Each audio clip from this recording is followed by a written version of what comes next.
जय हिंद। मैं Naveen Kumar Singh, director platform education centre private limited Patna. 12 से 17 जून तक एनटीपीसी सीबीटी 2 का एग्ज़ाम होना है, लेवल 5, 3 और 2 का। और इस बीच आप एक नोटिस देखे होंगे कि आरआरबी गुवाहाटी का एग्ज़ाम कुछ रीजन से कैंसिल कर दिया गया है।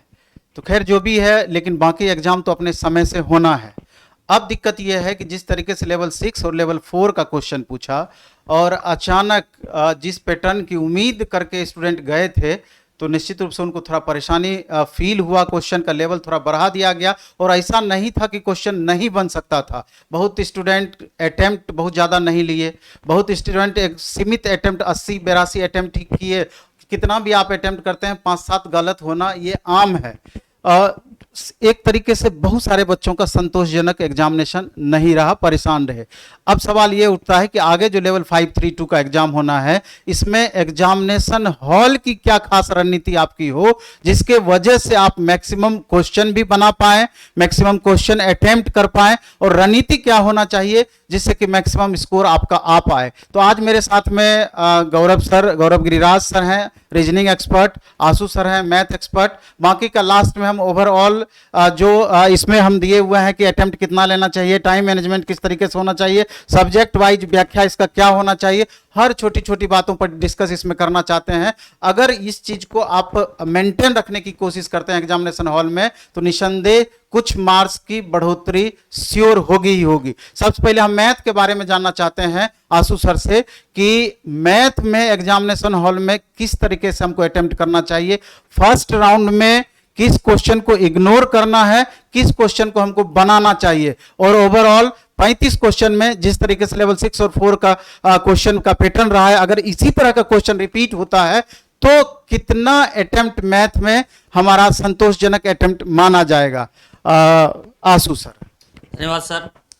सबसे पहले तो हम सभी को बताना चाहेंगे जो क्या पैटर्न पूछने वाला है एग्जाम, तो वो पहले अपना झलक दिखला चुका है, जो किस टाइप से वो क्वेश्चन पूछ रहा है। मैथ हो, रीजनिंग हो, चाहे कुछ साइंस में हो या जीके जो भी रहे, वो किस टाइप से पूछेगा ये बता दिया है। जहाँ तक रही जो मैथ की क्वेश्चन की बात, तो लोग कहता है जैसे भारी था, ऐसे था, ऐसी कोई बात दिखा नहीं, सब बेसिक चीज था। आप जानते हैं, अब मान लीजिए बोर्ड मास सब लोग सब छोड़ देता, बोर्ड मास का 4-5 क्वेश्चन दे दिया, जो कि बहुत आदमी का उस टाइप का प्रैक्टिस नहीं रहता है, डिवाइड ऑफ सब में मिसिंग करता है, कब किसको पहले करे इस सब में गलतियां करता है, तो उसका तो उस पर तो आपको काम करना ही पड़ेगा।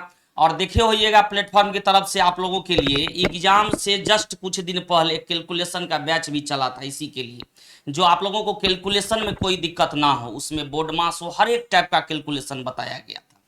इसलिए हम ओवरऑल यही कहना चाहेंगे कि आप प्रैक्टिस उसका भी करिए। और कैलकुलेशन एक ऐसा चीज है, ऐसा जरूरी नहीं है जो आपको वो बोर्ड मास ही पूछे तभी कैलकुलेशन काम आएगा। कैलकुलेशन का काम हर एक सेक्टर में, मैथ्स के किसी भी क्वेश्चन को बनाइएगा तो उसमें कहीं ना कहीं कैलकुलेशन आता ही आता है। तो वो तो आपका सबसे बड़ा अस्त्र है और उसको आपको ठीक करना ही पड़ेगा। अभी भी 10 दिन समय है, उसको खूब प्रैक्टिस करिए, जितना हो सके प्रैक्टिस करिए। बाकी जैसे टाइम एंड वर्क है, आपका टाइम एंड डिस्टेंस है, एसआईसी है, प्रॉफिट एंड लॉस है, तो ये सब का जो चैप्टर है, ये सब का क्वेश्चन का एक पैटर्न होता है, जो इस टाइप से पूछेगा तो हम ऐसे बनाएंगे। अब जैसे सीआई में ही होता है, कोई कितना विद्यार्थी रहता है एक ही रूल के थ्रू सब सवाल बनाना चाहते हैं, तो वही उसको दिक्कत होता है। किस टाइप का डिजिट है, किस टाइप का संख्या है, किस टाइप का परसेंटेज है, इसको हम किस टाइप से सेट करें ये सवाल जल्दी बने, वो सब काम आपको सीखना होना आते रहना चाहिए। और जो पढ़े होंगे उसके जरूर सब तरीका सिखाया गया होगा। तो जैसे सीआई में इस बार पूछ दिया था 8 माही, अब कितना विद्यार्थी को ये नहीं पता था जो 8 माही क्या होता है, पूछ रहा था सर 8 माही मतलब, तो ये सब चीज नहीं होना चाहिए, क्योंकि पहले से पढ़ा है 6 माही, 3 माही, 4 माही, समझता है 6 माही है तो चलो रेट को आधा कर देंगे, समय को डबल कर देंगे, ये सब मतलब नहीं होना चाहिए। 6 माही का मतलब या जो भी कहे आपको, उसका समय का मतलब है उसमें ये होता है जो ब्याज कितने समय के बाद दिया जाता है। अगर 8 माही है तो आपको ये सोचना पड़ेगा जो ब्याज 8 महीना पर देगा। मान लीजिए आपको 9 माही पूछ देगा तो आपको समझना है 9 महीना पर ब्याज देगा। और देखिए 8 माही पूछा तो वहां कैसा दिमाग लगाया हुआ था, 16 महीना दिया हुआ था। तो ये सब चीज को लेकर के जैसा नहीं है, भारी है, जिसको सब टेक्निक पता है सब अच्छे करेंगे। और ओवरऑल आप जब बनाइएगा सवाल, सबसे बड़ी बात है कहाँ छोड़ना है। जो क्वेश्चन आपको लगे जिसमें टाइम लग सकता है, सब में बराबर मार्क है, मैथ हो, रीजनिंग हो, जीके हो, जीएस हो, सबके लिए बराबर मार्क है। तो जब भी आपको लगता है जो हाँ ये क्वेश्चन में हमको ज़्यादा टाइम लगने वाला है तो उसको एकदम छोड़ देना है। और मैथ रीजनिंग की अगर वो क्वेश्चन है तो उसको छोड़ना नहीं है, उसको टिक लगा करके आगे बढ़ जाना है। और ये दिमाग में रखना, समय बचेगा तो हम मैथ रीजनिंग के क्वेश्चन को बनाएंगे। क्यों? क्योंकि मैथ और रीजनिंग के क्वेश्चन को अगर आप बना दिए तो जरूर आपका वो लगभग सही होने का चांस ज़्यादा रहता है। क्योंकि और सब चीज़ में अगर आप नहीं जानते हैं, ज़बरदस्ती बनाइएगा तो गलत होने का चांस ज़्यादा, मैथ रीडिंग में बनाइएगा तो सही होने का चांस ज़्यादा। तो हम यही कहना चाहेंगे, आप लोग खूब प्रैक्टिस करिए और कोशिश करिएगा 1 से शुरू करें, 120 तक जाएं। जो जो छोड़े हैं वहां पर फिर से रिटर्निंग आए, और मैथ रीडिंग में रिटर्निंग नहीं आए तो फिर दिक्कत है। सर हम ये पूछना चाह रहे हैं कि जिस तरीके से लेवल 6 और 4 का 3 सीटिंग का क्वेश्चन आप देखे, उसमें कौन सा चैप्टर ऐसा था कि जिसमें स्टूडेंट को सबसे ज्यादा दिक्कत हुआ है और वहां पर उसकी क्या रणनीति होनी चाहिए? तो यहाँ पर जितना भी स्टूडेंट ऑनलाइन या ऑफलाइन टेस्ट दे रहा है उस सब क्वेश्चन को भी कराया गया है। जो स्टूडेंट को पहले से हम लोग प्रैक्टिस करा रहे थे, ऐसा नहीं था जो उस पैटर्न से कुछ भी अलग था। तो ये अलग से हम राय नहीं देना चाहेंगे जिसमें क्या करना है। जो आपका मैथ होता है वही पूछ रहा है। बस आप जो 3 सेक्शन हुआ है, हम कहना चाहेंगे सभी को एक बार फिर से तीनों सेक्शन के मैथ और रीजनिंग पे विचार करिए, जो आखिर कैसा पूछा है, कहाँ फंस सकते हैं। तो हम तो यही कहते हैं जो वो सब पैटर्न जो है वो तो आना ही चाहिए आपको। थोड़ा कैलकुलेशन की बात रही, सीआई में स्टूडेंट बोल रहा है बता दी विद्यार्थी को क्या बात था। वही 8 माही वाला सवाल सब में कुछ स्टूडेंट का कहना था, और पूछा भी यहाँ भी ऑफलाइन में आके। तो ऐसा नहीं है, उसका टेक्निक आते रहना चाहिए। सवाल बहुत आसान था, थोड़ा सा मेहनत करिए। और जो बहुत हार्ड लगे, बहुत हार्ड का मतलब ये नहीं होता जो क्वेश्चन दे दिया बहुत सीआई का दे दिया, ये हो दिया और हार्ड हो गया। आपको जब लगे दशमलव सब बहुत लंबा चौड़ा है, इसमें हमको टाइम लग सकता है, तो उस सवाल को आप स्किप करिए, आगे बढ़िए, क्योंकि टाइम ज्यादा देना वो बेकार हो जाएगा। चलिए धन्यवाद सर। धन्यवाद। और आशु सर बहुत अच्छे तरीके से अपनी बातों को रखे कि एग्जामिनेशन हॉल में अगर मैथ का 2-4 क्वेश्चन इस तरह का मिल जाता है जिसमें आपको देखने से पता चल जाता है कि ये कैलकुलेटिव क्वेश्चन है, इसमें हमको अधिक से अधिक समय लेगा, तो उस पर दोबारा से आपको अटेम्प्ट लेना है लास्ट मोमेंट में। अगर तब भी नहीं बनने की संभावना है, ये चीज देख करके पता चल जाए, तो उस क्वेश्चन को स्किप ही कर देनी चाहिए। अब सवाल उठता है सबसे ज्यादा जो परेशान किया है लेवल 6 और 4 में, रीजनिंग से रिलेटेड सवाल। आइए सर इधर, रीजनिंग से रिलेटेड सवाल, और उसमें भी खास करके जो पजल का 5-7 सवाल था, 2-3 क्वेश्चन आपका सीटिंग अरेंजमेंट का था, सबसे ज्यादा परेशान किया है। लेकिन बाकी क्वेश्चंस वगैरह भी जो थे, तो इसको किस रूप में सर देखते हैं? और सर के लिए भी हम ये बात बोलते हैं, रीजनिंग के लिए भी, कि किस तरह के क्वेश्चन को शुरू में हमको छोड़ना चाहिए, बाद में अटेम्प्ट करना चाहिए, और किस तरह के क्वेश्चन को फर्स्ट अटेम्प्ट में हमको ले लेना चाहिए, जिससे कि मैक्सिमम हमारा ओवरऑल अटेम्प्ट हो पाए रीजनिंग से। Thank you sir. जैसा कि लेवल 6 और लेवल 4 का जो एग्जाम हुआ, मैंने सारे बच्चों को यहाँ क्वेश्चंस करवाया। जो भी बच्चे यहाँ टेस्ट दे रहे थे और जो भी टेस्ट दे करके यहाँ से लेवल 6 और लेवल 4 का एग्जाम दे करके आया, सब खुश थे, क्योंकि सारे क्वेश्चंस बनाए हुए थे। तो अभी थोड़ी देर पहले नवीन सर के साथ बातचीत हुई थी कि आखिर इतने ज्यादा बच्चों को प्रॉब्लम क्या हुई, रीजनिंग में आखिर क्या नया किया कि बच्चे इतने प्रॉब्लम हो गए। तो मैंने सारा पेपर दिखाया, बच्चों को बैठा करके हमने मीटिंग भी करवाई कि देखिए सर यही बच्चे हैं, इनसे पूछिए कि क्या लेवल था।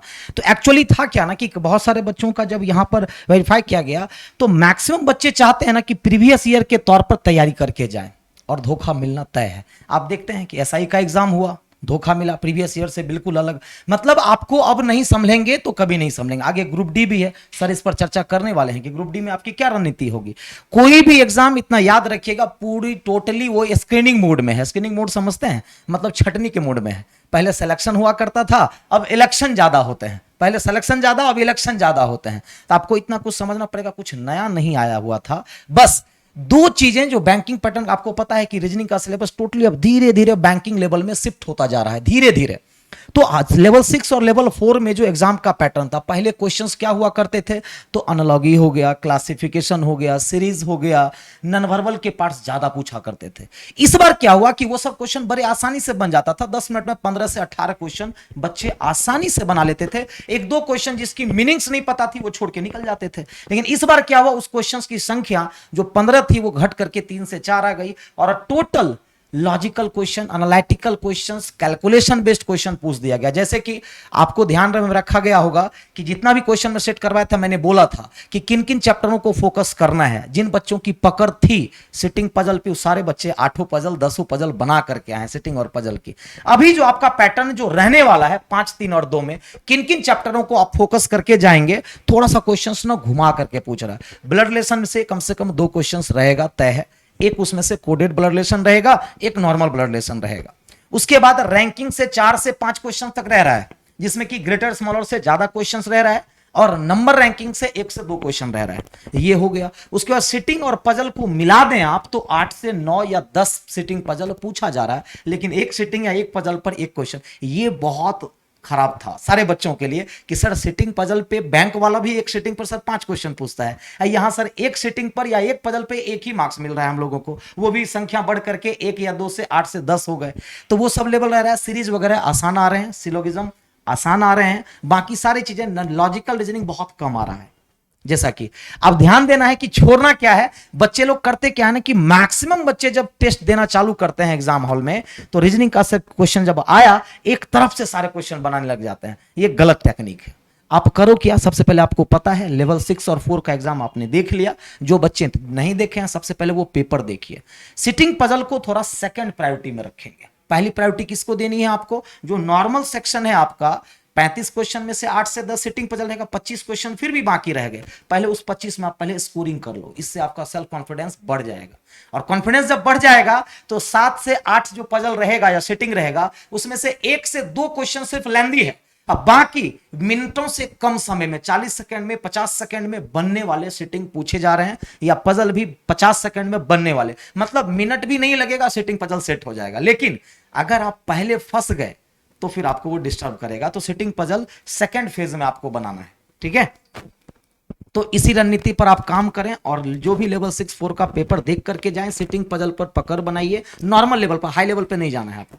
चलिए, धन्यवाद गौरव सर। और इन्होंने बहुत ही महत्वपूर्ण बातें बताई कि फर्स्ट अटेम्प्ट में आप मैक्सिमम क्वेश्चन जो कि एक बार में बन सकता है उस क्वेश्चन को बनाएं, और सिटिंग और पजल में चूंकि उसमें थोड़ा सा परेशानी हो सकती है, कैलकुलेटिव क्वेश्चन होता है या बड़ा बड़ा क्वेश्चन रहता है, देखने से ही आपको लग जाता है कि यहाँ पर अधिक से अधिक हमारा समय लग सकता है, तो उस क्वेश्चन को तत्काल स्किप करके लास्ट में अगर टाइम बचा पाते हैं तो दोबारा से वहां पर जाकर के अटेम्प्ट करें, और क्वेश्चन बनेगा। ऐसा नहीं है कि नहीं बनेगा, टाइम आपको अधिक लगेगा। बस यही टाइम मैनेजमेंट की बातें हैं, और हम आपको ओवरऑल बताए भी हैं कि टाइम मैनेजमेंट से रिलेटेड भी हम चर्चा करेंगे। तो उसके पहले हम थोड़ा सा चाहते हैं कि जो जीएस सेक्शन है, जीएस में खास करके अगर 10 क्वेश्चन करंट अफेयर्स का लगभग पूछ रहा है, तो उसमें आप देखेंगे कि करंट अफेयर्स का जहां तक सवाल है 2021 का भी करंट अफेयर्स है, 2022 का करंट अफेयर्स है। इसके अलावा 1-2 क्वेश्चन 2020 से भी पूछा गया था। और मैथ रीजनिंग ऐसा पेपर है कि इसमें 100% स्कोर संभव है। अगर आपका कंसेप्ट क्लियर है तो 100% सही बना सकते हैं, लेकिन जीएस में कभी भी दावा नहीं ठोका जा सकता है कि अगर 50 क्वेश्चन पूछा है 50 में 50 हम सही बना पाएंगे। और टाइम जो आप अपना बचत कर पाएंगे वो जीएस सेक्शन से ही कर पाएंगे, क्योंकि मैथ और रीजनिंग में ओवरऑल टाइम आपका लेगा ही लेगा, और जिस तरह का क्वेश्चन कैलकुलेटिव पूछा जा रहा है तो वहां पर समय लगना तय है। तो जीएस में ऐसा नहीं है कि बहुत ज्यादा दिमाग हम लगा देंगे तो जो क्वेश्चन का चारों ऑप्शन हम नहीं जान रहे हैं वो आ जाएगा, ऐसी बात नहीं है। नहीं जान रहे हैं तो नहीं जान रहे हैं। हाँ, ऐसा जरूर होगा कि जीएस में 50-50 में कंफ्यूजन वाली बातें आएगी, और हमेशा से हम बोले हैं कि जहां 50-50 कंफ्यूजन हो वहां पर अटेम्प्ट आप जरूर से जरूर लें। जहां चारों ऑप्शन बिल्कुल नहीं जान रहे हैं वहां एकदम आप अटेम्प्ट लेने का प्रयास नहीं करें, क्योंकि 1/3 निगेटिव है वो आपको नीचे लेकर के आएगा ही आएगा। और हमेशा हम बोलते हैं कि क्वेश्चन बनाने से ज्यादा महत्वपूर्ण है किस क्वेश्चन को छोड़ना चाहिए। और चूंकि आप लेवल 2 का एग्जाम दे रहे हैं, CBT 2 का लेवल 2 का एग्जाम दे रहे हैं, सेकेंड फेज का एग्जाम 532 का दे रहे हैं, तो यहां पर इतना तो आपको ज्ञान होना ही चाहिए कि क्वेश्चन को हम सेलेक्ट कर पाए कि कौन क्वेश्चन हमको परेशान कर सकता है, कौन क्वेश्चन इजी वे में हमसे बन सकता है। इसलिए टाइम मैनेजमेंट के अंतर्गत सबसे महत्वपूर्ण आपका यह रहेगा कि किस क्वेश्चन को हमको स्किप करना चाहिए। 1 से लेकर के 120 तक लगातार हम भागते चले जाएंगे, और फर्स्ट राउंड में कोशिश करेंगे कि 15 से 18 question math reasoning, 1-2 question 5 question GS में भी होगा, जिसको कि फर्स्ट राउंड में स्किप आपको करना पड़ सकता है। तो इस तरीके से सारे पेपर मिला के 15 से 18 क्वेश्चन फर्स्ट राउंड में अगर स्किप करते हैं तो आप मैक्सिमम क्वेश्चन इधर अटेम्प्ट कर पाएंगे।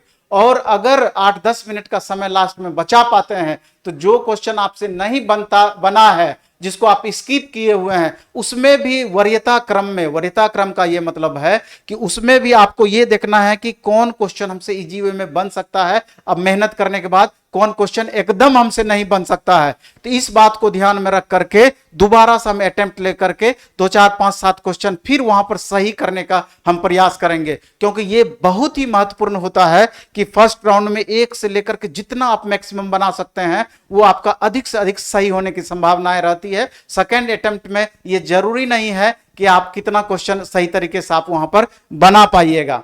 तो इन बातों को अगर आप ध्यान रखिएगा तो ये बहुत ज्यादा फायदा पहुंचाएगा। और दूसरा क्या है कि चूंकि सीबीटी मोड में एग्जाम होना है, कंप्यूटर बेस्ड टेस्ट वहां पर होना है, तो वहां पर भी देखना है कि कम से कम 5-10 सेट लास्ट मोमेंट में अगर हम प्रैक्टिस करके गए हैं तो 1 से 2 नंबर का फर्क आपको एग्जामिनेशन हॉल में हो जाएगा, ये बात आप तय मानिए। वहां पर तीसरी बात यह है कि वहां थोड़ा दिमाग को कूल रखना है। बहुत सारे स्टूडेंट क्या होते हैं कि थोड़ा हड़बड़ा जाते हैं एग्जामिनेशन हॉल में। शुरू में थोड़ा सा टफ क्वेश्चन मिला कि दिमाग काम करना बंद हो जाता है। शुरू में 2-4 क्वेश्चन अगर आपसे गलती से गलत हो गया तो आगे का आपका रणनीति सारा का सारा बदल जाता है, तो दिमाग में थोड़ा सा फ्रस्ट्रेशन आ जाता है, जिसके कारण से सही होने वाला क्वेश्चन भी आपसे गलत होने लगता है। और ये समझिए कि ये सीबीटी 2 मोड का एग्जाम है, कोई भी ऐसी गलती जो कि आपसे जानबूझ करके होती है, जानबूझ करके मतलब ये होता है कि बहुत बार आप बोलते हैं कि अरे ये क्वेश्चन हमसे सही हो पाता और कैसे ये क्वेश्चन हम गलत रंग दिए या गलती हमसे हो गई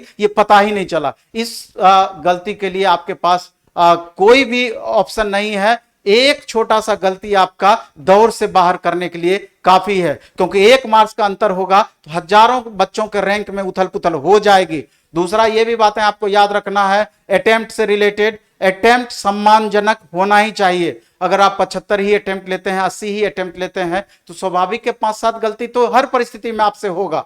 तो हम 50-50 वाली जो बात बोले हैं वैसी परिस्थिति में आप अटेम्प्ट लेने का प्रयास करें। और इसका प्रयोग अभी जो आपके पास समय है, हो सकता है कि आप कर भी चुके होंगे, नहीं तो 2-4 सेट बना के आप कर भी लीजिए, क्योंकि क्वेश्चन को आप जज कर पाए कि ये क्वेश्चन हमको परेशान कर सकता है, उसको स्किप करेंगे। यही 2 ऑप्शन में से एक ऑप्शन होगा, वैसे जगह पे अटेम्प्ट करेंगे। क्योंकि 3 अगर इस तरह का क्वेश्चन हम अटेम्प्ट जबरदस्ती लिए हैं 2 ऑप्शन वाला, तो अगर एक भी सही हो गया तो आपको बराबर कर देगा, अगर एक से ज्यादा सही हो गया तो आपको प्लस में लेके चला जाएगा और हमारा भाग्य ही खराब होगा कि 50-50 मोड में तीनों गलती हमसे हो जाएगी। इस बात को आप गौर करके अटेम्प्ट करने का प्रयास करें, क्योंकि सिर्फ आपको अभी के मेरिट में आ जाना उद्देश्य नहीं रहेगा, क्योंकि अब टाइपिंग टेस्ट बहुत सारे पोस्ट में है, तो स्वाभाविक है कि कट ऑफ इस तरह का होना चाहिए कि जो कि आप भीड़ से थोड़ा सा अलग हो पाए। क्योंकि कट ऑफ आप ये समझ लीजिए 82, 84, 85 से कम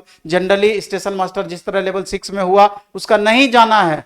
ये अलग बात है कि 72, 74, 75, 77 में रिजल्ट आ जाएगा, ये अलग बात है, लेकिन फाइनल मेरिट लिस्ट कैसे बने ये ज्यादा महत्वपूर्ण आपके लिए होना चाहिए और वही सोच करके आपकी रणनीति विशेष होना ही चाहिए। इसलिए 1 से लेकर 120 तक क्वेश्चन को किसको स्किप करना है और 50-50 वाली बात जो बोले हैं, कुछ इस तरह का फैक्टर है जिस पर अगर आप ध्यान देंगे तो एग्जामिनेशन हॉल में आपका परफॉर्मेंस बेहतर रहेगा। इसके अलावा भी चूंकि आपको आधार कार्ड ओरिजिनल लेकर के जाना है, आधार कार्ड को स्कैन किया जाएगा। यह बहुत अच्छी पहल रेलवे के द्वारा है कि जो बगलिंग इधर उधर होता था उसकी संभावनाएं यहां पर कम हो जाएगी। और जो भी डॉक्यूमेंटेशन वगैरह होता है, जो भी आपको ले जाने के लिए बोला जाता है, उसको पहले से आप देख लें। सेंटर पर सेंटर जिस आपको टाउन में दिया गया है 1 दिन पहले वहां पहुंचे, एग्जामिनेशन हॉल में सही समय से आप पहुंच जाएं। इन बातों को ध्यान रखना चाहिए, नहीं तो लास्ट मोमेंट में अगर किसी तरह का हड़बड़ाहट हुआ, इतनी गर्मी आजकल पड़ रही है, कोई भी छोटा कारण आपको परेशान कर सकता है, आपके परफॉर्मेंस को परेशान कर सकता है, आपके परफॉर्मेंस को प्रभावित कर सकता है। इसलिए अगर इन सारी बातों पर आप गौर करते हैं, ध्यान रखते हैं, तो मेरे ख्याल से एक सम्मानजनक स्कोर जो कि अंतिम रूप से आपके चयन के लिए जरूरी है, वहां तक आप पहुंच पाइएगा। चलिए धन्यवाद। एक नेक्स्ट इसके बाद हम वीडियो बनाएंगे ग्रुप डी से रिलेटेड, अगर जरूरत होगा तो आप उसको जरूर देखिएगा, और कुछ भी अगर आपको लगे तो कमेंट बॉक्स में कमेंट कीजिएगा। धन्यवाद, बेस्ट ऑफ लक। खूब अच्छे से एग्जाम देने के लिए जाइए, खूब उमंग के साथ, पूरा जोश खरोश के साथ दीजिए। अंतिम रूप से आपका चयन कैसे हो, ये हमारी कामना है, हमारे प्लेटफॉर्म कोचिंग की कामना है, और ये तहे दिल से हम इस चीज की आशा करते हैं कि इतना दिन जो आप मेहनत किए हैं, अब समय आ गया है, उसका प्रतिफल आपको बेहतर मिलेगा। धन्यवाद।